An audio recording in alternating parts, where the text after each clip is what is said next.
Hello everyone, myself Rajnish Kumar.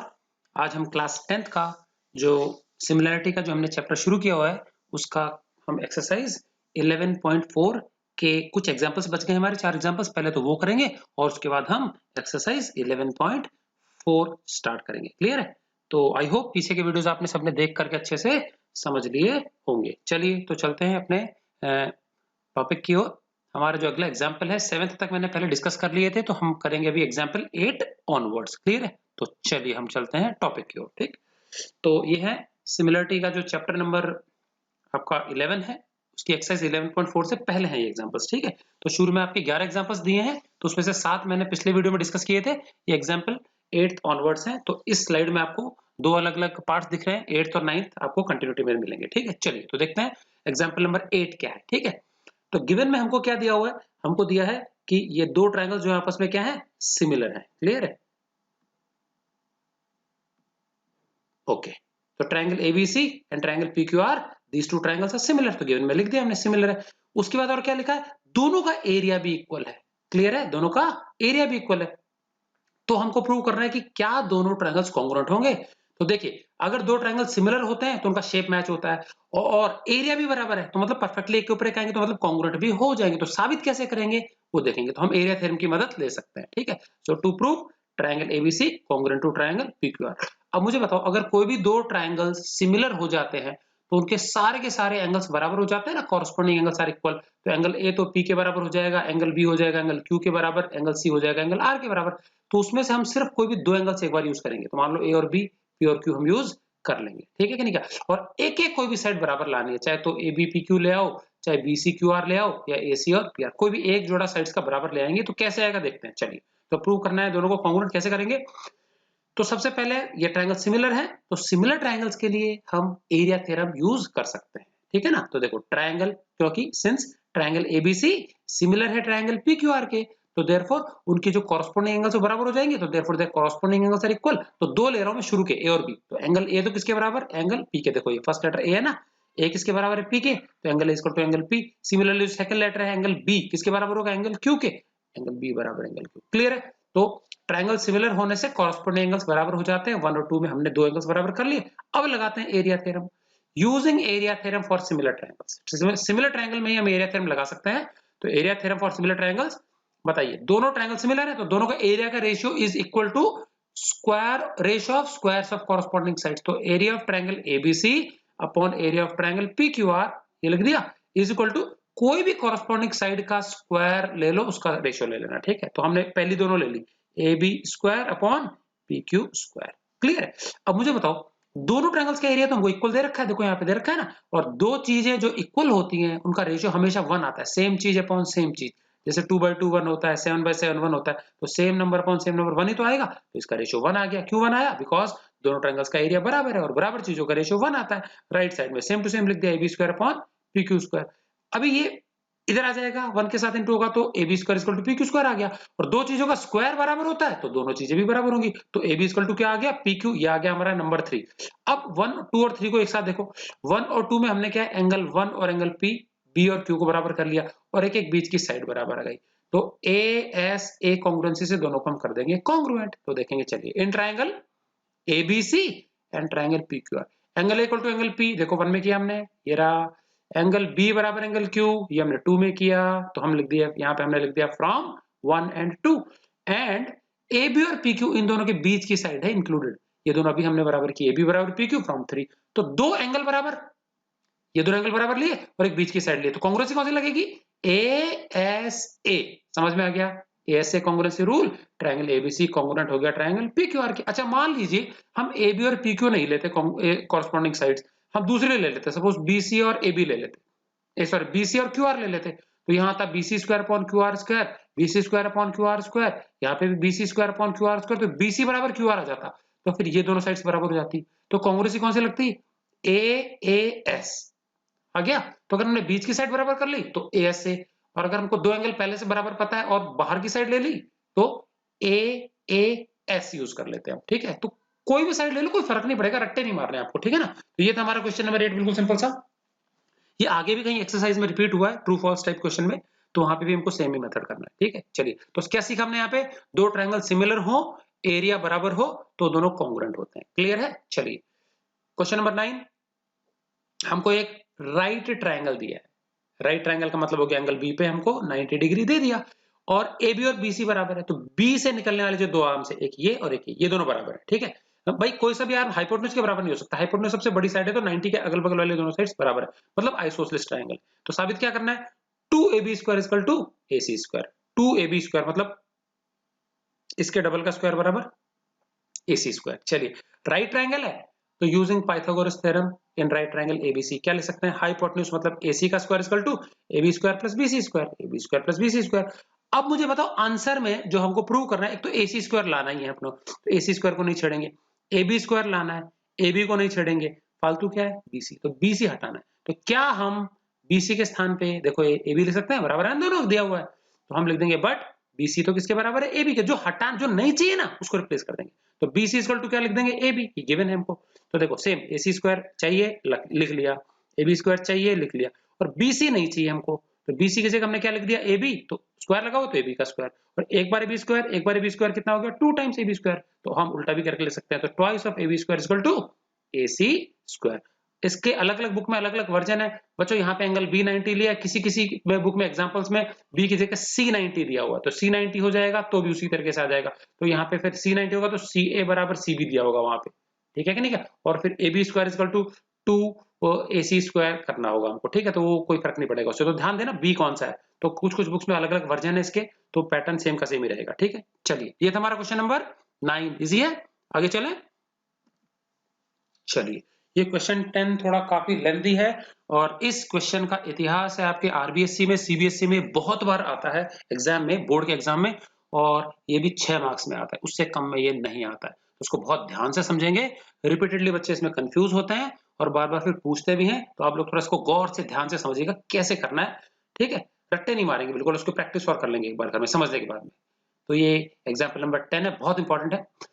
हमको दे दिया triangle ABC, A B C, ठीक है, इस ट्रायंगल, अच्छा, और ये ट्रायंगल इक्विलेटरल है, तो मतलब देखो तीनों साइड बराबर ले ली, A B equal to B C equal to A C, A B B C A C, equilateral है, और लिखा है जो साइड बीसी है उस पे एक पॉइंट डी इस प्रकार से लगा है कि जो बीडी है ना, बीडी ये बीसी का 1/3 है, तो लिखा है B D equal to 1/3 of BC, तो 1/3 मतलब 1/3 दूरी पर है बीसी के, तो बी के नजदीक लेना है पॉइंट डी, 1/3 ऑफ बीसी, समझ में आ गया। तो ये बीडी टुकड़ा ये पूरे का तीसरा हिस्सा है, तो मान लो इसके 3 हिस्से कर दे तो मैंने निशान लगा, एक तो डी पे लगा रखा है, तो इधर लगा रखा है, तो पहले 3 टुकड़े कर देंगे, एक टुकड़ा जो है वो बीडी है, तो अगर ये बीडी एक पार्ट है तो डीसी 2 पार्ट हो गया, पूरा हो गया 3, तो कैसे लिखा हमने देखेंगे, अभी बता देंगे, ठीक है। प्रूव क्या करना है, 9 टाइम्स एडी स्क्वायर, फिर ए को डी से जोड़ रखा है इन्होंने, तो बीच में लाइन आ गई एडी, तो 9 गुना AD square is equal to 7 times कोई भी एक साइड ए बी स्क्वायर, क्योंकि तीनों साइड तो बराबर ही है, चाहे वो ए बी स्क्वायर आ जाए, चाहे बी सी स्क्वायर आ जाए, चाहे ए सी स्क्वायर आ जाए, यहाँ कोई फर्क नहीं पड़ेगा, ठीक है, यहाँ कोई सी भी साइड ले लेंगे, तो इन्होंने ए बी ले ली, कोई फर्क नहीं पड़ेगा, तो बीच में जो एडी है उसका 9 टाइम्स स्क्वायर ले ले इक्वल टू 7 टाइम्स कोई भी एक साइड का स्क्वायर, ये हमको प्रूव करना है, ठीक। तो कंफ्यूज नहीं होंगे, रट्टे नहीं मारेंगे कि यहाँ ए बी की जगह ए सी आ गया तो क्या हो जाएगा, बी सी आ जाएगा, तो एक ही बात है, कोई फर्क नहीं पड़ेगा, क्योंकि ट्रायंगल हमारा इक्विलेटरल है, कंस्ट्रक्शन करना है। अभी इसमें पाइथागोरस थ्योरम की मदद से करने वाले हैं, स्क्वायर्स आए तो स्क्वायर्स नॉर्मली पाइथागोरस से आएंगे, और पाइथागोरस करने के लिए राइट ट्रायंगल चाहिए, अभी एक भी राइट ट्रायंगल नहीं है, तो हम क्या कर देंगे, यहाँ से एक परपेंडिकुलर ड्रॉ कर लेंगे, ये खींच लिया, बीसी पे हमने बना दिया परपेंडिकुलर, तो draw a E perpendicular BC, तो लिख दिया from A draw a E perpendicular BC.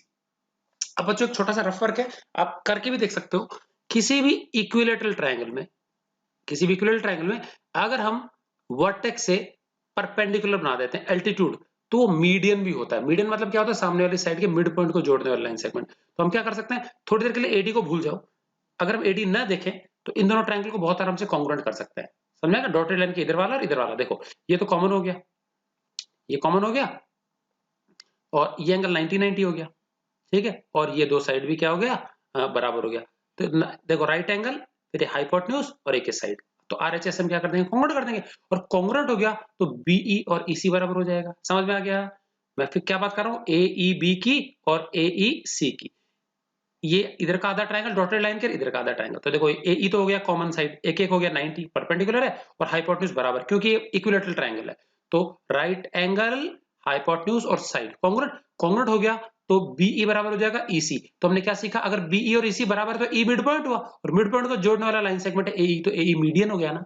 तो हम एक स्टेटमेंट में लिख देंगे, सिंस, ये सिर्फ इक्विलेटरल ट्रायंगल में लागू है, सिंस एल्टीट्यूड मतलब जो परपेंडिकुलर होता है वो, altitude of an equilateral triangle is also it's median. Altitude क्या होता है, मीडियन भी होता है, समझ में आ गया। तो अलग से रफ में प्रूव करने की जरूरत नहीं, हम साबित कर देंगे। पिछला जो 10th चैप्टर है हमारा लोकस वाला, उसमें हम इसको प्रूव कर लेंगे थ्योरम से हमारे, ठीक है ना। तो एई अगर मीडियन, एई अगर एल्टीट्यूड है इक्विलेटरल ट्रायंगल का, तो वो मीडियन भी होता है, तो सामने वाली साइड को आधा आधा काटता है। तो मुझे बताओ क्या बीई और ईसी बराबर होगा, बिल्कुल होगा। तो since altitude of equilateral triangle is also it's median, तो हम लिख देंगे देयरफॉर, देखो बीई और ईसी बराबर होंगे, तो मैंने लिख दिया बीई और ईसी बराबर होंगे।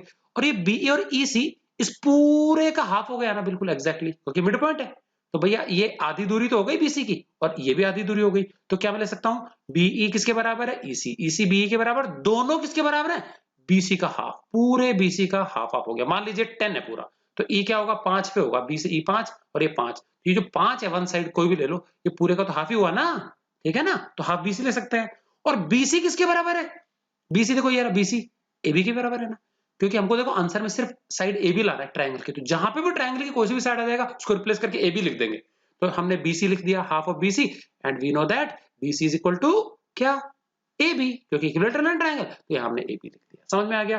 तो जो चीज लिखेंगे ना हम, वो सब एबी के टर्म्स में लिखेंगे, क्योंकि एबी लाना है हमको। तो समझ में आ गया। तो क्या लिखा हमने, पहली चीज BE equal to EC equal to half of BC and half of BC equal to half of AB, ये पहली चीज समझ में आ गया। अच्छा जरूर चीज बच्चों देखो, यहाँ पे बहुत सारी चीजें दिख रही है नीचे, नीचे देखो कितने सारे पॉइंट्स है, 4 पॉइंट है, बी डी ई और सी, और लाइन सेगमेंट्स, एक बी डी है, एक डीई है, एक ईसी है, एक बीई है, एक ईसी हो गया, और एक डीसी है, ठीक है। तो जितने भी लाइन सेगमेंट्स है ना, सबके सब निकाल लेने अपने को, सबकी लेंथ निकालनी है, किसके टर्म्स में, पहले तो बीसी के टर्म्स में, और फिर बीसी की जगह हम एबी पुट कर देंगे सबकी टर्म्स, उसके बाद बहुत आसान है, ठीक है। तो अभी तक हमने क्या निकाला, सिर्फ 2 निकाले। देखो कितने लाइन सेगमेंट्स हैं total, B D DE EC 3 तो ये हो गए, फिर बीई 4 और सीडी 5, 5 है, तो 5 में से 2 निकाल लिए हमने, बीई और ईसी, 3 और रह गए, ठीक है।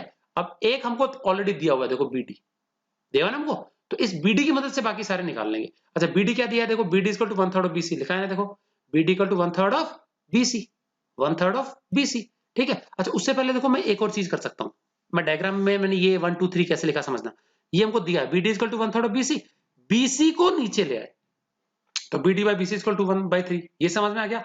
अब लिखा है देखो बीडी अगर 1 है तो बीसी कितना है, 3, बीडी अगर 1 है तो पूरा बी से सी कितना है, 3, समझ गए क्या। अगर बीडी को मैंने 1 लगाया तो बीसी कितना है, 3। तो अब मुझे बताओ ये पूरा 3 है, ये पूरा 1 है, तो ये 2 होना चाहिए ना, डी से सी, क्योंकि 3 में से बीडी 1 घटा देंगे तो कितना आएगा, डीसी कितना, 2 आएगा, तो डीसी कितना हो जाएगा, 2।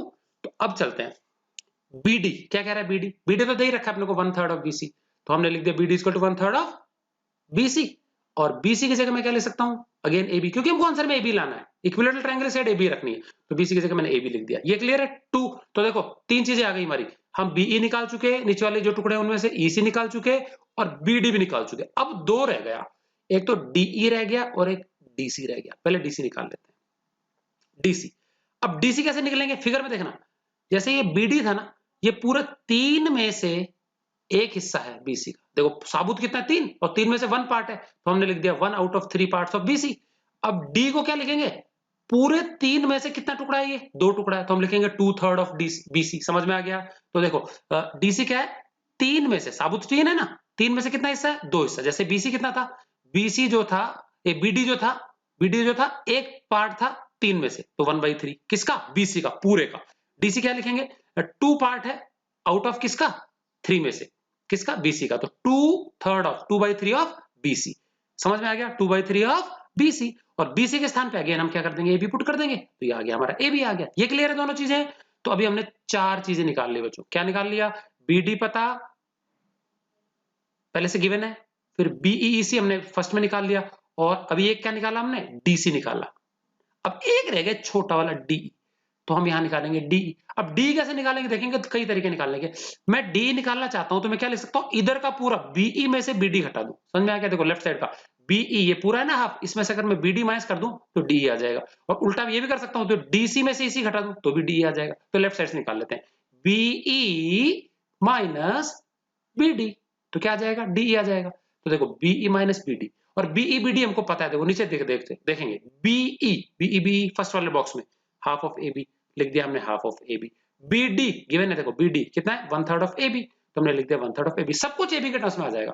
चलो 2 और 3 का एलसीएम लेंगे तो 6 आएगा, तो इधर 2 कितना 3 टाइम्स, 3 1 जा 3 ए बी, ठीक है, और फिर इधर आएगा 3 कितना 2 times, 2 into 1 2 A B, 3ab में से 2ab सब्ट्रैक्ट किया तो हमको आएगा 1ab, तो 1ab अपॉन 6 मतलब 1/6ab, ये आ गया डी, समझ में आ गया। तो देखो नीचे के सारे टुकड़े निकाल लिए, बीडी सॉरी बीई और ईसी ये रहा फर्स्ट बॉक्स में, फिर बीडी गिवन है सेकंड बॉक्स में, ठीक है, फिर सीडी थर्ड बॉक्स में, एंड डी छोटा वाला जो टुकड़ा है लास्ट बॉक्स में ये रहा फोर्थ। 1 2 3 4 नंबर डाल दिया, यहां तक क्लियर। अगर बच्चों आपने यहां तक कर लिया ना तो आगे कोई चांस नहीं है अटकने का। जो बच्चे अटकते हैं वो सिर्फ इन चीजों में अटकते हैं। सब कुछ पहले नीचे के चारों टुकड़े निकाल लो, पांचों टुकड़े, पांचों पहले बीसी के टर्म्स में निकालेंगे, एंड देन क्योंकि बीसी तो हमारा एबी के बराबर इक्विलेटरल ट्रायंगल है तो सबकी जगह एबी लिख देंगे, क्योंकि एबी चाहिए, एबी की जगह एसी होता तो सबकी जगह एसी लिख देते, बीसी रहता तो बीसी लिख, तो जो चाहिए वो रख लेंगे, क्लियर। अब चलते हैं हमारे पाइथागोरस थ्योरम की तरफ। बहुत सारे ट्रायंगल हमारे राइट ट्रायंगल, देखो एक ये रहा, एक छोटा ये रहा, इधर का बड़ा ये रहा, 3 है राइट ट्रायंगल, किसमें लगानी है, तो देखो उन 2 ट्रायंगल्स में लगेगी पाइथागोरस जिसके हिस्से ये दोनों है, एडी और एबी। अब एडी कौन से राइट ट्रायंगल का हिस्सा है, एडी, एडी एडी पता है ये छोटे वाले राइट ट्रायंगल का हिस्सा है, कौन सा, एडीई का, तो एक तो इसमें लगना है। और एबी किसका है, एबी है इस बड़े वाले लेफ्ट साइड में जो एबीई इसका, तो मतलब इस तरफ लेफ्ट साइड में जो दोनों ट्रायंगल, एक तो छोटा वाला और एक बड़ा वाला, इन दोनों में लगनी है पाइथागोरस थ्योरम। समझ में आ गया कि नहीं, क्या इन दोनों में पाइथागोरस थ्योरम लगेगी, ठीक है। चलो मार्क इरेज कर देते हैं, ये लग गए हमारे, ओके। चले तो स्टार्ट कहां से करना है, तो स्टार्ट पता है कहां से कर लेते हैं, जो देखो लेफ्ट में देखो क्या लाना है, एडी लाना है। अब एडी कौन से ट्रायंगल में है, छोटे वाले में, तो छोटे वाले में पाइथागोरस लगा करके मैं स्टार्ट कर रहा हूं, छोटे वाले में पाइथागोरस लगा देंगे, ठीक है कि नहीं। क्या उससे पहले एक और काम कर सकते हैं, बड़े वाला क्या है, एबी है, एबी में लगा लो, किसी में भी लगा लो, कोई उसमें फर्क पड़ेगा नहीं, ठीक है। तो देखो using Pythagoras theorem in right angle AEB, चलो कहां देखो, ए ई बी, बड़े में लगा लो छोटे में कोई फर्क नहीं पड़ता, हमने एक बड़े में लगा लिया पहले, ठीक है, ए ई बी। तो इस राइट ट्रायंगल में बताओ क्या हो जाएगा, ए बी स्क्वायर, देखो ये रहा ना hypotenuse, A B square equal to B square plus A square, A B square equal to A square plus B square, A B hypotenuse है, A B square equal to A square plus B square, आ गया A square plus B square. उसके बाद क्या बताओ, A B square equal to A square, अब ये जो वर्टिकल वाला है ना डॉटेड लाइन, इसका निकालेंगे, बीई को तो छेड़ेंगे नहीं, बीई हम निकाल चुके पहले, इधर मिल जाएगा हमको डब्बे में, हमारे पास डॉटेड वाला नहीं है एई, तो एयू को निकालेंगे छोटे वाले ट्रायंगल में पाइथागोरस लगा के, तो ये देखो नीचे राइट में निकाल रखा है, इन right angle AED by Pythagoras theorem लगेगी दोनों में, ठीक है। इसमें भी पाइथागोरस लगा लिया, तो क्या लिखेंगे, AD square hypotenuse, AD square equal to A square plus D square, AD square equal to A square plus D square, और एई निकाल लेना जो हमको फर्स्ट वाला है वर्टिकल वाला लाइन जो है, तो ए स्क्वायर कैसे आएगा, एडी स्क्वायर में से डी स्क्वायर घट जाएगा, एडी स्क्वायर में से डी स्क्वायर घट गया, ये क्लियर है, तो उसमें से भी निकाल लिया हमने। अब इन दोनों को प्लेस करना है, देखो जो चाहिए वो रखना है, जो नहीं चाहिए वो हटाना है। तो हमको देखो आंसर में ए बी चाहिए, इसको मत छेड़ो, ए बी दोनों नीचे, दोनों को हटाना पड़ेगा, ए को यहां से हटा देंगे, तो ए स्क्वायर इक्वल टू क्या आएगा, ए D square minus D square, लिख दिया जी, ए स्क्वायर की जगह ए D square minus D square, clear है। और बी स्क्वायर को फिलहाल अभी ऐसे का सेलेक्ट किया बी स्क्वायर। अब इन तीनों में से हमको क्या चाहिए आंसर में, एडी चाहिए, एबी, एडी एबी दोनों चाहिए, तो एबी एडी को तो बिल्कुल मत छेड़ना, और डी बी नहीं चाहिए, इनको छोड़ना मत। तो डी और बी की वैल्यू हम पुट कर देंगे 1 2 3 4 में ढूंढेंगे, मिल जाएंगे चारों डब्बों में। डी की वैल्यू ढूंढो, डी देखो ये ऊपर आई 1/6 ऑफ एबी, और होल स्क्वायर लगाना पड़ेगा, तो इसको AB square same to same, AD square same to same चाहिए हमको आंसर में, minus same to same DE का होल स्क्वायर, डीई है 1/6 ऑफ एबी, तो 1/6 ऑफ एबी और ब्रैकेट में होल स्क्वायर लगा दिया, प्लस ये प्लस रहा, और बी बी ढूंढो कौन से डब्बे में, बी बी बी देखो फर्स्ट डब्बे में, हाफ ऑफ एबी, तो यहां लिख देंगे हाफ ऑफ एबी का होल स्क्वायर। ये चीज समझ में आ गई बच्चों। आगे चलेंगे, AB square same same minus 1/6 AB, एक एक को करना, पहले 1 का स्क्वायर 1, 6 का स्क्वायर 36, एबी का स्क्वायर एबी स्क्वायर, प्लस 1 का स्क्वायर 1, 2 का स्क्वायर 4, एबी का स्क्वायर एबी स्क्वायर, ये क्लियर है सब।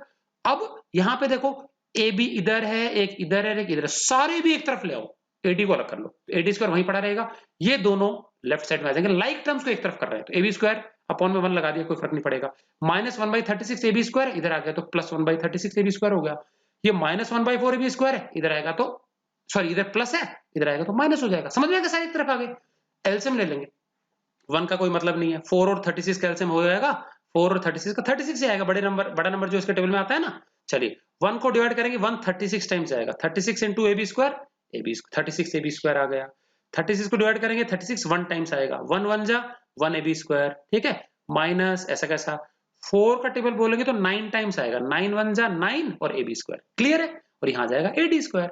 अब ये देखो बच्चों, 36 में एक जोड़ा 37 और 37 में से 9 माइनस कर दिया हमने, 37 में से क्या माइनस कर दिया हमने, 9 माइनस कर दिया हमने, तो क्या जाएगा, 37 में से 9 गया तो बचेगा 28। या ऐसा भी कर सकते हैं कि 36 में से पहले 9 घटाओ 27, 27 और 1 28 ए बी स्क्वायर है तो ए बी स्क्वायर में 28 ए बी स्क्वायर, नीचे 36 इधर ए डी स्क्वायर। अब अगर इन दोनों को काटें, 4 से कटेंगे, 4 का टेबल में आता है ना, तो 4 तो 7 से कटेगा और 4 कटेगा ये 9 जा, तो 7 बाई 9 यहाँ A B square A D square, और 9 आके इधर इंटू हो जाएगा, तो ये आ जाएगा 9 ए डी स्क्वायर आ गया equal to 7 A B square. तो 9 ए डी स्क्वायर बराबर 7 ए बी स्क्वायर। और देखो हमको क्या लाना था, ये लाना था। हम उल्टा भी कर सकते हैं, मैंने यहाँ पे बड़े ट्रायंगल में पाइथागोरस से स्टार्ट किया, छोटे में यहाँ यूज कर लिया, छोटे में पहले यूज कर लो, बड़े से दूसरा निकाल लो, कोई फर्क नहीं पड़ेगा। समझ में आ गया कि नहीं क्या? तो ये एक सिंपल सा, मतलब सिंपल तो क्या है, आपको थोड़ा सा ध्यान रखना पड़ेगा, गलती नहीं करेंगे, ओवर राइटिंग नहीं करेंगे। ये 4 बॉक्सेस बहुत इंपॉर्टेंट है, नीचे की सारी चीजें निकालना है, पहले बीसी के टर्म्स में और उसके बाद एबी के टर्म्स में, ठीक है कि नहीं का? और जरूरी चीज इसमें ये बहुत पहली लाइन इंपॉर्टेंट है कि किसी भी इक्विलैटरल ट्रायंगल में बनाया गया एल्टीट्यूड मीडियन भी होता है, सामने वाली साइड को आधा आधा करेगा, तो बीई और ईसी हाफ ऑफ बीसी के बराबर हो जाएगा। क्लियर है?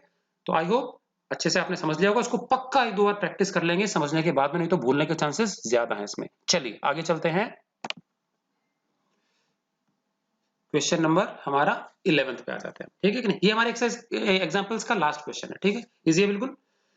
हमको दे दिया एक triangle A B C, triangle A B C, ठीक है। इस ट्रायंगल में एंगल बी इक्वल टू क्या है, 90, राइट ट्रायंगल दे दिया, ठीक है कि नहीं क्या? और हमको प्रूव करना है क्या, A E square plus C D square. देखो इधर बीच में 2 लाइन दिख रही है बड़ी वाली, A E square plus C D square equal to ये वाली A C square plus D square, मतलब जो क्रॉस हो रही है उनका स्क्वायर का सम इक्वल टू जो क्रॉस नहीं हो रही, पैरेलल से लग रही है, एसी और डी इनके स्क्वायर का सम, ये लाना है। चलिए अब अगर हम यहां बात करें ना, तो जितनी ये आगे लाइन है उतने ही ट्रायंगल्स हमारे पास। देखो एक तो बड़ा ट्रायंगल जिसका हाइपोटेन्यूज है AC, right triangle A B C, कितना ट्रायंगल्स, बड़ा वाला एक, बड़े वाला एबीसी, फिर एक सबसे छोटा वाला देखो डीबीई 2, फिर एक है ए बी ई 3, और फिर एक है डी बी सी 4, तो 4 राइट ट्रायंगल्स है, चारों में पाइथागोरस लगेगी। एक काम करते हैं, पहले सबसे बड़े और सबसे छोटे में लगा लेते हैं। तो देखो using Pythagoras theorem in right triangle ABC and dB, तो एक तो ए बी सी, एक डी बी ई, इन दोनों में लगा लेते हैं। चलिए क्या है बताओ, सबसे बड़े वाले में क्या होगा, A B square plus B C square equal to A C square, आ गया पहला वाला, ये फर्स्ट लिख दिया। दूसरे में क्या है, DB square plus B square equal to D square, ये सेकंड हो गया। क्लियर है दोनों, बहुत आसान। अब 2 और बच गए जो बीच में है, एक तो ये वाला ट्रायंगल कौन सा, एबीई, और एक डीबीसी, अब इनमें लगा लेते हैं using Pythagoras theorem in right triangle ABE and DBC. बीच वाले जो है, एक तो ये ऊंचा वाला ये वाला, और एक डीबीसी ये वाला, ठीक है कि नहीं, ये वाला। चलिए तो इस ट्रायंगल में लगा लेते हैं, इस बार हाइपोटेन्यूज में पहले लिख रहा हूं, ए ई स्क्वायर, देखो ये हमको ए लाना है ना, तो बताओ इस वाले ट्रायंगल में A E square equal to हो जाएगा A B square plus B square, तो ये लिख लिया A B square plus B square A B E में, तो in right triangle A B E square hypotenuse है equal to A B square plus B square, समझ में आ गया? इस वाले ट्रायंगल में ए बी ई में, ठीक है, तो A E square equal to A B square plus B square. ऐसे ही ये जो पसरा हुआ छोटा ट्रायंगल है, इसमें क्या करेंगे, डी सी स्क्वायर या C D square equal to D B plus B C, D B square plus B C square, ये क्लियर है? अब देखो लेफ्ट साइड में ए स्क्वायर और सी डी स्क्वायर 2 हाइपोटेन्यूज आ रहे हैं हमारे, जो क्रॉस कर रहे हैं आपस में, और इन दोनों को हमको ऐड करना है, लिखा है ना यहाँ पे, तो इन दोनों को ऐड कर दो। ऐड किया तो A square plus C D square ये आ गया जो हमको चाहिए लेफ्ट साइड में, और इधर ये चारों चीजें आ गई। अब इन चारों में से क्या करेंगे, जो छोटे ट्रायंगल की साइड से उसको इकट्ठा लिखना, बड़े की इकट्ठा, तो ए बी और बी सी तो बड़े की है क्रॉस में, तो मैंने लिख दिया A B square plus B C square plus D B square plus B square, समझ में आ गया?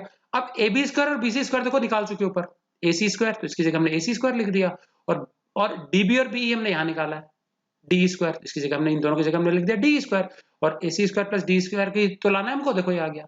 तो देयरफॉर क्या निकाल लिया हमने, A square plus C D square किसके बराबर हो गया, is equal to A C square plus D square. Simple approve हो गया। समझ में आ गया कि नहीं? तो पहले तो जो हमको यूज होने वाले वो छोटे और बड़े वाले में निकाले और फिर बीच वाले हमने बाद में निकाला पाइथागोरस और ऐड करेंगे उसमें। क्लियर है? तो ये था हमारा बच्चों एग्जाम्पल नंबर 11। तो ये आपके 11.4 जो एक्सरसाइज है उसके पीछे के जो 11 एग्जाम्पल्स हैं ये पूरे होते हैं और सबसे इंपॉर्टेंट एग्जाम्पल जो है इसमें वो कौन सा था, एग्जाम्पल नंबर 12। शानदार क्वेश्चन था। ठीक है, चलिए आगे चलते हैं हम। ये हम स्टार्ट करने जा रहे हैं एक्सरसाइज 11.4। सिंपल सी है, 6 क्वेश्चन है, इसमें से 3 इसमें डिस्कस करेंगे। फर्स्ट क्वेश्चन आपका ट्रू फॉल्स टाइप ही है, ठीक है, और रीजन के साथ देना है। ठीक है, सो 11.4 का पहला क्वेश्चन क्या है, state whether following statements are true और फॉल्स एंड साथ में रीजन भी देना है। चलिए, हमको ट्रायंगल दे दिया एबीसी और ट्रायंगल पीक्यूआर। एक्चुअल में इन्होंने को ट्रायंगल नहीं दिया था, इन्होंने खाली स्टेटमेंट लिखा था कि भैया दो ट्रायंगल है, दोनों सिमिलर है और उनके कॉरेस्पॉन्डिंग साइड्स का रेशियो दिया था। तो मैंने जस्ट समझाने के लिए बना लिया, भाई दो ट्रायंगल सिमिलर है तो मान लेते हैं एबीसी और पीक्यूआर है, तो मैंने बना लिया एबीसी और पीक्यूआर। फिर लिखा उनका कॉरेस्पॉन्डिंग साइड्स का रेशियो दे दिया। तो मान लो पहले मैंने एबी ले लिया, पीक्यू ले लिया, तो एबी अपॉन पीक्यू क्या दे दिया, 4/9 दे दिया। ये क्लियर है? अब अगर दोनों ट्रायंगल सिमिलर है तो एरिया थ्योरम लगा सकते हैं, तो इन लोगों ने लगाई है एरिया थ्योरम। देखो कितनी बढ़िया लगाई है। तो ये क्या कह रहा है, देन दोनों के एरिया का रेशियो, सिमिलर ट्रायंगल्स है ना, दोनों के एरिया का ratio is equal to 4/9 corresponding sides के रेशियो के बराबर है। तो मुझे बताओ क्या ये सही है? ये गलत है सरासर। क्यों गलत है? फॉल्स लिख देंगे। क्यों लिख देंगे फॉल्स? क्योंकि एरिया थ्योरम के अनुसार सिमिलर ट्रायंगल्स अगर होते हैं तो उनके एरिया का रेशियो कॉरेस्पॉन्डिंग साइड के स्क्वायर के रेशियो के बराबर होता है। यहां स्क्वायर नहीं लगाया, ये गलत हो गया। समझ में आ गया?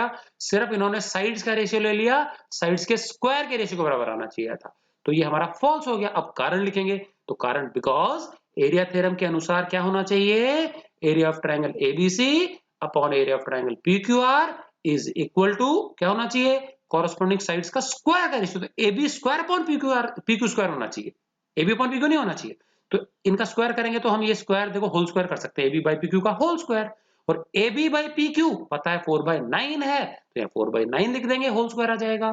4 का स्क्वायर 16, 9 का स्क्वायर 81, तो ये हमारा रेशियो आना चाहिए 16/81 ना कि 4/9। तो ये इसलिए गलत है। ट्रू रेशियो, सही रेशियो क्या आएगा, 16/81 आएगा। क्लियर है यहाँ तक? ये था हमारा पहला क्वेश्चन, तो इसका आंसर होना चाहिए फॉल्स। फिगर मैंने समझाने के लिए बनाया, तो सीधा दो ट्रायंगल सिमिलर होते हैं तो उनके कॉरेस्पॉन्डिंग साइज का रेशियो दिया है, तो एरिया का रेशियो वो का वो नहीं आएगा, उनके स्क्वायर के रेशियो के बराबर आना चाहिए। तो ये फॉल्स है, सही वाला ही आएगा। आगे चलते हैं। हमको यहाँ पे गिवन है, ये ट्रायंगल आपको दे रखे हैं उसमें, ठीक है, तो दो ट्रायंगल एबीसी और डीईएफ, ठीक है। अब ये क्या कह रहा है कि दोनों ट्रायंगल का जो एरिया है ना, एरिया उसका रेशियो उनके कॉरेस्पॉन्डिंग साइड के स्क्वायर के रेशियो के बराबर, तो A B square upon D square. मतलब समझ में आ गया? मतलब ये है कि दो ट्रायंगल सिमिलर है तो उनका एरिया का रेशियो जो है that is equal to ratio of squares of their corresponding sides. तो ए बी देखो, इसकी कॉरेस्पॉन्डिंग साइड ए बी है, इसकी डी है, तो A B square upon D square बता दिया। और ये रेशियो उन्होंने दे दिया 9/4 एरिया का रेशियो। समझ में आ गया?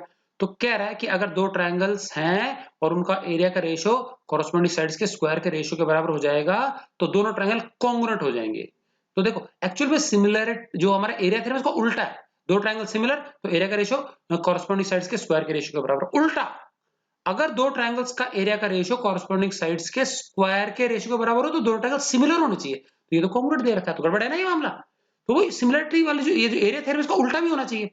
ट्रायंगल सिमिलर होते हैं तो एरिया का रेशियो कॉरेस्पॉन्डिंग साइड्स के स्क्वायर के रेशियो के बराबर। उल्टा, अगर ये कंडीशन मालूम हो कि एरिया का रेशियो जो है कॉरेस्पॉन्डिंग साइड्स के स्क्वायर के रेशियो के बराबर हो तो ट्रायंगल सिमिलर होने चाहिए। तो ये तो इन्होंने कॉन्ग्रुएंट दे दिया, तो जरूरी नहीं है। पहले तो यहां से गलत है, फॉल्स है, तो हम करेक्ट स्टेटमेंट लिख देंगे क्योंकि यहाँ पे क्या है, ये सिमिलर होने चाहिए। तो देखो सिंस, करेक्ट रीजन क्या है, ratio of areas of these two triangles, दो ट्रायंगल जो होंगे ना उनका रेशियो जो है ना उनका एरियाज का इक्वल है। किसके इक्वल है? Equal to the ratio of squares of their corresponding side.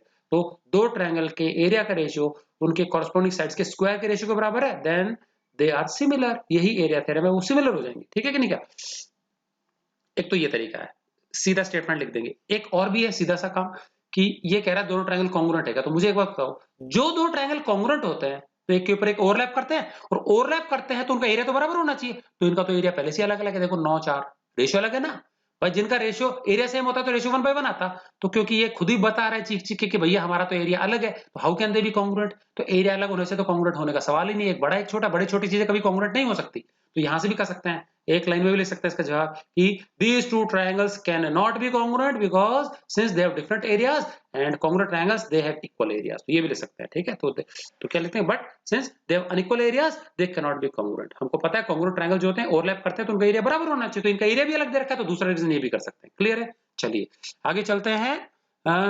Third वाला पार्ट क्या बताओ, the ratio of areas of two similar triangles is proportional to the ratio of squares of their corresponding sides। ये exactly देखने में लग रही है कि एरिया थ्योरम का स्टेटमेंट है, बट गड़बड़ कर दी इन्होंने। क्या लिखा है, जो दो ट्रायंगल सिमिलर होते हैं उनका एरिया का रेशियो प्रोपोर्शनल नहीं आना चाहिए, इक्वल टू आना चाहिए। The ratio of areas of two similar triangles is क्या होना चाहिए, इक्वल टू आना चाहिए, equal to the ratio of squares of their corresponding sides. तो ये फॉल्स हो गया, समझ में आ गया। प्रोपोर्शनल की जगह साइन किसका आना चाहिए, इक्वल। इक्वल टू का साइन तो ऐसे होता है, ठीक है, ऐसा। प्रोपोर्शनलिटी का साइन कैसे होता है, जैसे ओम्स लॉ में पढ़ा था ना आपने, ऐसा होता है, तो वो नहीं आता, इक्वल टू आना चाहिए।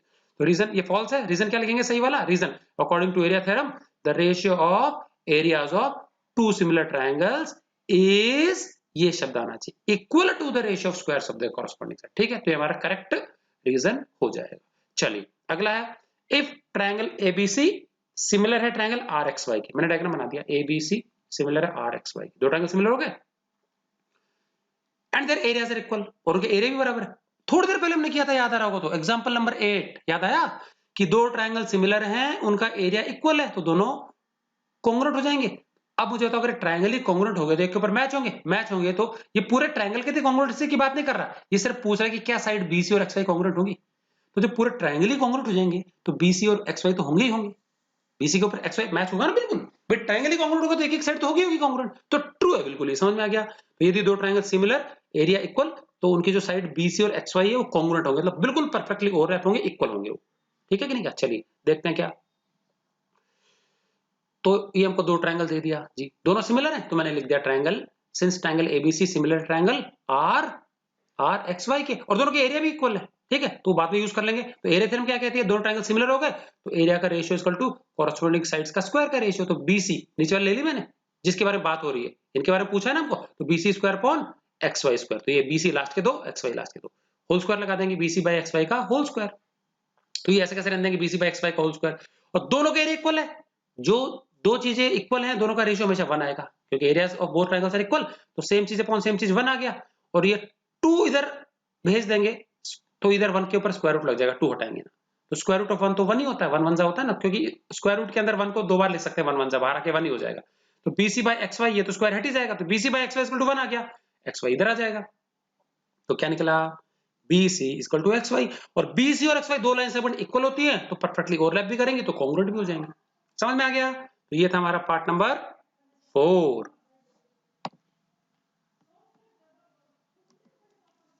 चलिए अब हम करते हैं क्वेश्चन नंबर 2। क्या दे दिया हमको, दे दिया दो ट्रायंगल्स ABC और DEF, दोनों का एरिया दे दिया, एक का एरिया ABC 64 सेंटीमीटर स्क्वायर, दूसरे का area of triangle DEF 121 centimetre square.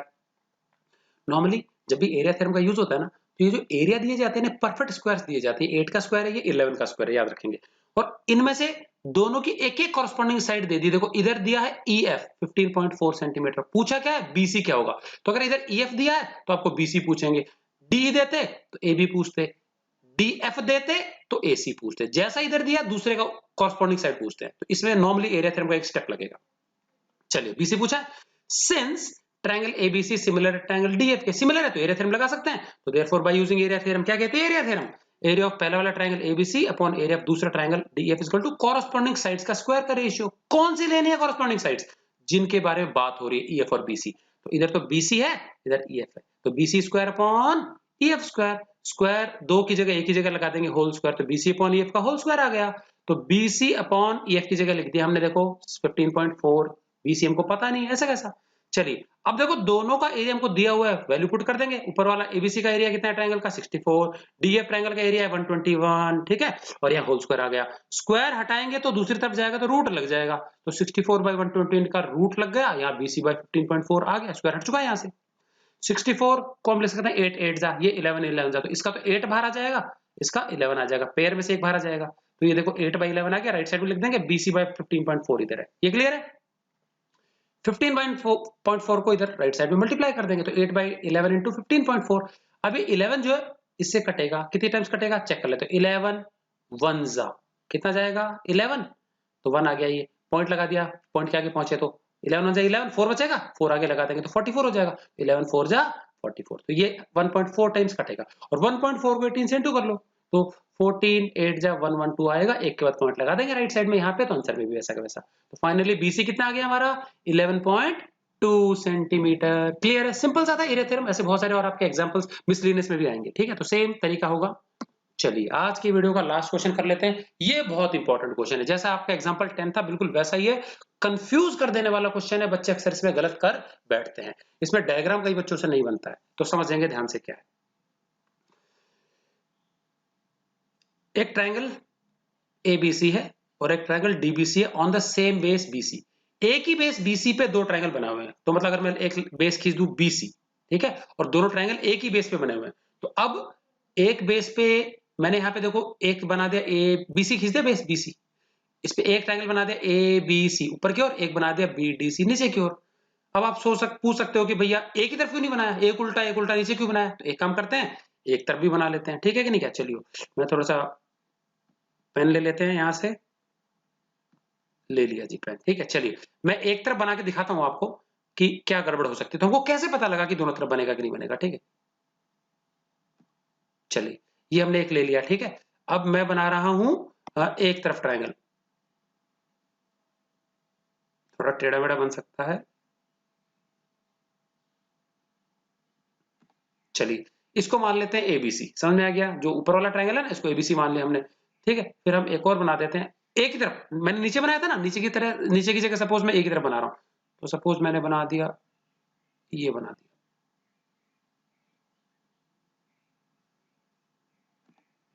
दोनों हो गया, ठीक है। तो ये था ए बी सी, ये था डी बी सी, तो नीचे वाला बीसी है, गौर करना नीचे वाला क्या है बीसी है। लिख लेते हैं, थोड़ा थोड़ा राइटिंग अच्छी नहीं आएगी,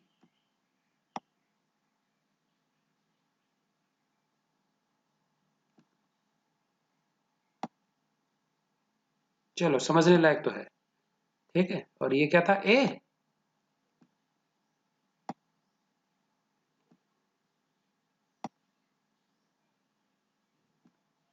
ये क्या था डी,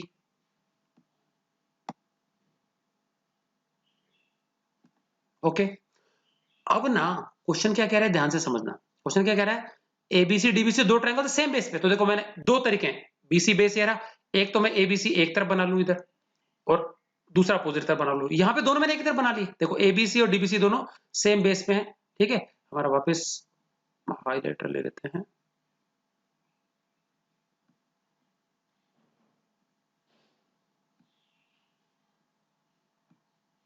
ओके। अब क्या, दोनों में से सही डायग्राम कौन सा गलत कौन सा वो देख लेते हैं। फिर पता है क्या लिखा है क्वेश्चन में, लिखा है कि एडी और बीसी ओ पर कटने चाहिए, एडी और बीसी। अब मुझे बताओ ये रहा बीसी, अब अगर मैं एडी को जोड़ूंगा तो क्या बीसी से कटेगा, नहीं कटेगा ना, तो ये फिगर हमारा सही नहीं है। ये तभी कटेगा जब ये ए उल्टी तरफ हो, तभी तो जाएगा ना बीसी को क्रॉस करके, तो ये डायग्राम हमारा सही नहीं है। तो समझ में आ गया, तो वहां क्वेश्चन में इवन तो लिखा नहीं है, लेकिन हमको कॉमन सेंस लगाना है, वहीं से हमको पता चल जाएगा। क्लियर है, तो क्वेश्चन क्या था, साइड कॉमन बेस बीसी पे दो ट्रायंगल, एक एबीसी एक बीडीसी, और क्योंकि एडी और बीसी को कटना है ऊपर, तो मतलब वो अपोजिट साइड्स में होने चाहिए, किसके, बीसी के। समझ में आ गया, एक उस तरफ एक इस तरफ, ठीक है। चलिए तो क्लियर है, आपको समझ में आ गया होगा, तो आगे चलते हैं अभी। तो ये वाला हमारा डायग्राम क्या है, ये हटा देंगे मैं थोड़ी देर में, तो पहले समझ लेते हैं पूरा क्वेश्चन क्या है, ठीक है ना। अब प्रूव क्या करना है, प्रूव करना, बस इतनी सी जानकारी दिया, कुछ भी नहीं दिया हुआ है, प्रूव करना है ऊपर वाला जो ट्रायंगल है एबीसी, इसका एरिया डिवाइडेड बाय नीचे जो ट्रायंगल है डीबीसी, उसका एरिया, इनका एरिया का रेशियो, एबीसी का एरिया अपॉन डीबीसी का area equal to AO upon BO, AO upon DO, sorry AO upon DO, ये निकालना है अपने को।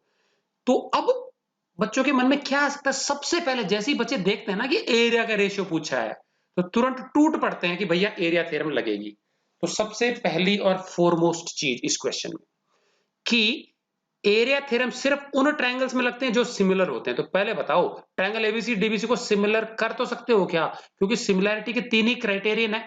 साइड्स के बारे में कोई जानकारी नहीं है, ना बराबर, प्रोपोर्शनल, रेशियो कुछ नहीं दिया। एंगल्स के बारे में कोई जानकारी नहीं है, कोई सा भी एंगल दूसरे एंगल के बराबर नहीं कर सकते इस और इस ट्रायंगल का, ना कुछ पैरेलल पता है, कोई प्रॉपर्टी नहीं लग रही। तो हमारे पास कोई भी तरीका नहीं है इन दोनों ट्रायंगल्स को सिमिलर करने का, और सिमिलर जब नहीं कर सकते तो मतलब एरिया थ्योरम का तो सवाल ही नहीं उठता लगने का। समझ में आ गया? तो एरिया थ्योरम का क्वेश्चन है ही नहीं। समझ में आया? तो एरिया थ्योरम नहीं लगा सकते। तो और वैसे भी एरिया थ्योरम में रेशियो निकलता है तो यहाँ स्क्वायर आता है कॉरस्पॉन्डिंग साइड्स का, या जो भी आता है, तो यहाँ स्क्वायर भी नहीं है, तो एरिया थ्योरम का तो चांस नहीं है। तो अब एरिया थ्योरम नहीं लगेगा तो फिर एरिया ऑफ ट्रायंगल एबीसी के लिए हमको एरिया निकालना पड़ेगा इसका, और इसका भी निकालना पड़ेगा। और ट्रायंगल का एरिया का फॉर्मूला था half into base into corresponding height. तो अब मुझे तो एबीसी ट्रायंगल देखो, ए बी सी, इस ट्रायंगल में ये बेस है बीसी, कॉमन बेस है ना बीसी, तो बेस बीसी है तो हाइट तो लेना ही पड़ेगा अपनों को, नहीं तो एरिया कैसे निकालेंगे? तो मैंने ए से क्या है, एक परपेंडिकुलर ड्रॉ कर लिया, नाम एपी परपेंडिकुलर बीसी, ताकि मैं एरिया निकाल पाऊं। तो हम कंस्ट्रक्शन में लिख लेंगे। तो देखो रिक्वायरमेंट कैसे पता लगा क्या कंस्ट्रक्शन करना है, वो यहां से पता लगेगा। तो कंस्ट्रक्शन क्या है? From A draw AP perpendicular BC, समझ में आ गया? ए से एपी परपेंडिकुलर बना लिया डॉटेड बीसी पे, ताकि एरिया निकाल पाए। नीचे वाले ट्रायंगल में वही करना है। डी से डी क्यू परपेंडिकुलर बना लेंगे बीसी बेस पर, ताकि इसका भी एरिया निकाल पाए। क्योंकि एरिया थ्योरम लग नहीं रही है तो एरिया तो निकालना ही पड़ेगा फॉर्मूले से, half into base into corresponding altitude या हाइट। क्लियर है? तो दोनों हमने ये परपेंडिकुलर बना लिया अपोजिट वर्टाइसेस से। एपी बनाया बीसी पे परपेंडिकुलर, डीक्यू बनाया बीसी पे परपेंडिकुलर, दोनों सेम। अब समझ में आ गया यहाँ पे। अब आगे चलते हैं हम अपने क्वेश्चन पे। In triangle APO and triangle DQ, अब देखो ये जो बीच में दो ट्रायंगल बन गए दिख रहा है, ये एपीओ और दूसरा डीक्यूओ, इन छोटे दो ट्रायंगल्स को सिमिलर कर लेते हैं अपन। एक एक एंगल 90 है, देखो यहाँ P पे 90 बन रहा है, यहाँ Q पे 90 बन रहा है, और एक एक वर्टिकली अपोजिट एंगल्स हो जाएंगे क्योंकि दो लाइंस आपस में क्रॉस कर रही है। तो देखो ये एक तो AOP और एक DOQ, ये दोनों एंगल्स वर्टिकली अपोजिट हो जाएंगे, तो सिमिलर हो जाएंगे ना ए सिमिलरिटी से। चलिए करते हैं।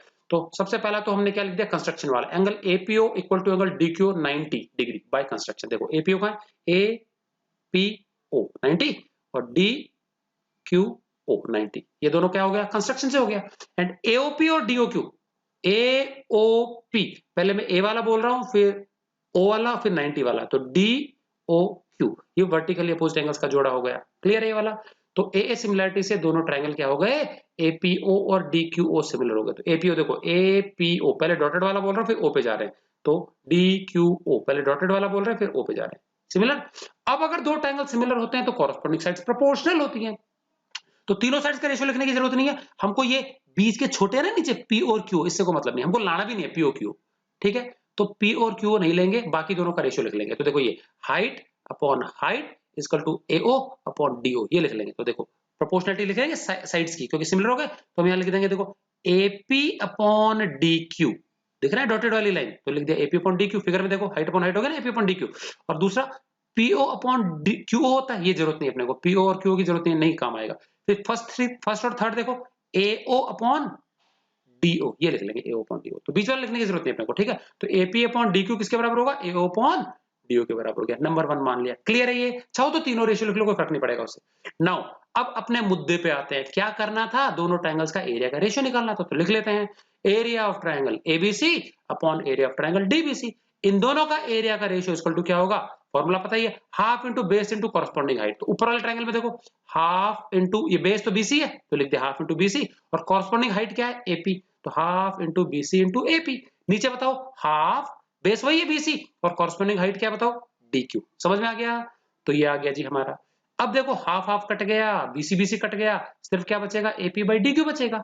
और AP बाई DQ देखो हमने क्या कर रखा है, ऊपर 1 में निकाला है ना AO बाई DO, तो इस AP बाई DQ की जगह हम क्या कर सकते हैं, using 1 we get AP by DQ की जगह हम पुट कर सकते हैं AO बाई DO। तो area of ABC upon area of DBC triangle जो equal to AO upon DO, और हमको क्या लाना था, यही तो लेके आना था। तो बच्चों बहुत इंपॉर्टेंट क्वेश्चन है, कई बच्चे इसमें फिगर में ही अटक जाते हैं, समझ में नहीं आता क्या करना है कैसे करना है, तो इसका थोड़ा सा ध्यान देंगे। तो जब तक आपको सिमिलर प्रूव करने का जुगाड़ नहीं हो या सिमिलर नहीं दिया हो, एरिया थ्योरम के बारे में सोचेंगे भी नहीं। क्लियर है? चलिए, तो ये आपके मैं आलतू फालतू जो ड्राइंग्स की हैं इसको हम मिटा देते हैं थोड़ा, ताकि आप लोग अच्छे से नोट कर सको। क्लियर है बच्चों? तो आज के वीडियो के लिए इतना ही। आई होप आपने अच्छे से समझा होगा, इनको अच्छे से समझ करके नोट करेंगे। बहुत इंपॉर्टेंट क्वेश्चन आज हमने डिस्कस किए हैं जो कि एग्जामिनेशन में अक्सर पूछे जाते हैं। ठीक है ना? चलिए, तो इसके बाद हम बचे कुछ 3 क्वेश्चंस और इसके फिर आगे कुछ मल्टीपल चॉइस क्वेश्चंस होंगे, वो डिस्कस करेंगे। और आई थिंक अब जो चैप्टर जितना भी आपका रिमेनिंग रह गया है, आपका मिसलेनियस एक्सरसाइज रह गई है कुछ, और इस चैप्टर के 3 क्वेश्चंस रह गए हैं। ये सारे क्वेश्चंस में आने वाले वीडियोस में सिर्फ 2 पार्ट्स में डिस्कस करूंगा। ये पार्ट नंबर 17 है, तो 18 एंड 19 इन दोनों पार्ट्स में आपका चैप्टर ओवर हो जाएगा। उसके बाद आपका कभी भी उसके बाद वीक भर में 10 दिन में कभी भी आपका एक टेस्ट होगा, तो उसके लिए तैयारी आप लोग शुरू कर देना, ठीक है। चलिए, goodbye for now and thanks for watching.